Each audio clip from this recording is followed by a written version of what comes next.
Diary entry, Day 3, July 26th, 1724. The dawn broke with a soft, golden light, casting long shadows across the deck of the Krakens' Revenge. The remnants of last night's storm lingered in the air, a cool mist that clung to the ship's timbers and the salty tang of the sea. I woke with a sense of unease that settled deep in my bones. The mysterious ship had vanished during the night, leaving us alone on the open ocean, but I knew better than to assume we were truly alone. After pulling on my coat, I made my way up to the deck. The crew was already at work, their movements slower than usual as they recovered from the storm's relentless battering. David Lateman, ever the reliable first mate, was overseeing the repairs to the sails. He caught sight of me and made his way over, his face etched with concern. "Morning, Captain," he greeted me, his voice low. "The men are still on edge. Can't say I blame them after that storm and with that shadow lurking about."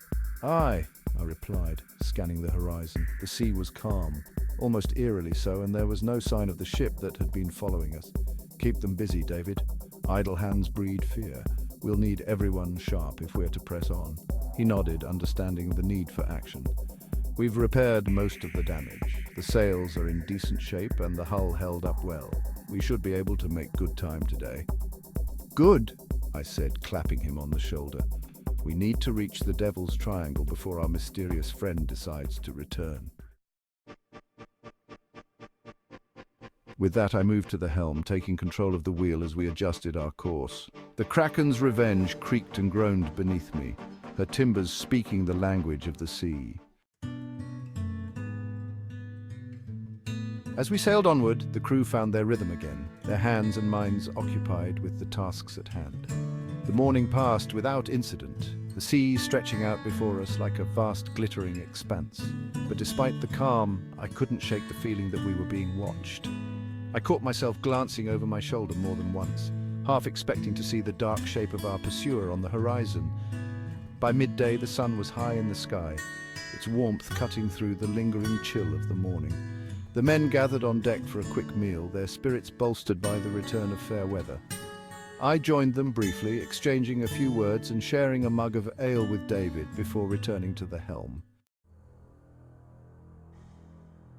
As the afternoon wore on, we began to notice subtle changes in the sea around us. The water grew darker, the waves choppier, as if we were approaching a boundary between the known and the unknown. I could feel the tension in the air, a crackling energy that seemed to pulse just beneath the surface. "Captain," David said quietly, coming to stand beside me. "We're getting close, aren't we?" "Aye," I replied, my voice equally soft. "The Devil's Triangle is near. Keep the men alert. We don't know what we'll find when we enter those waters." The crew moved with a sense of urgency now, their voices hushed as they prepared the ship for whatever might come. The Krakens' Revenge was a formidable vessel, but even the most experienced sailors knew that the Triangle was a place of mystery and danger, a region where the laws of nature seemed to bend and twist. As we crossed into the Triangle, the atmosphere changed dramatically. The air grew thick and heavy, almost oppressive, and the sky darkened as if a storm were brewing, though no clouds marred the horizon. The sea itself seemed to churn with a life of its own, the waves rising and falling with a strange hypnotic rhythm. "Steady as she goes, men," I called out, gripping the wheel tightly. "Keep your wits about you!"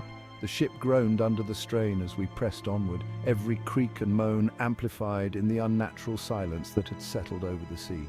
The crew worked in near total silence, their eyes darting nervously between the water and the sky, searching for signs of danger.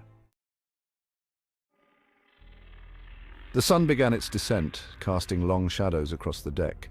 The eerie atmosphere deepened with the fading light, and the sense of unease that had plagued me all day settled into a gnawing fear. Still we pressed on, the Krakens' Revenge forging through the darkening waters. As dusk fell, I found myself staring into the deepening gloom, my thoughts a whirl of unease.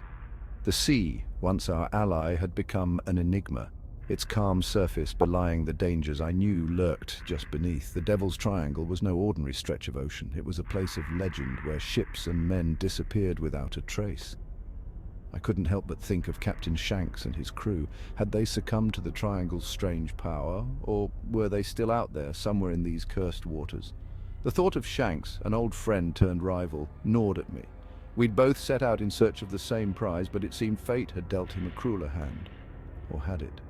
The moon rose, casting an eerie glow over the waves. The air was still, unnaturally so, as if the world itself were holding its breath. I could feel the weight of the journey pressing down on me, the responsibility of leading these men into the unknown. They looked to me for guidance, for answers I wasn't sure I had. Night has now fallen completely, and the sea is as dark and inscrutable as the sky above. The crew, though weary, are still at their posts, their eyes reflecting the same apprehension that gnaws at my own heart.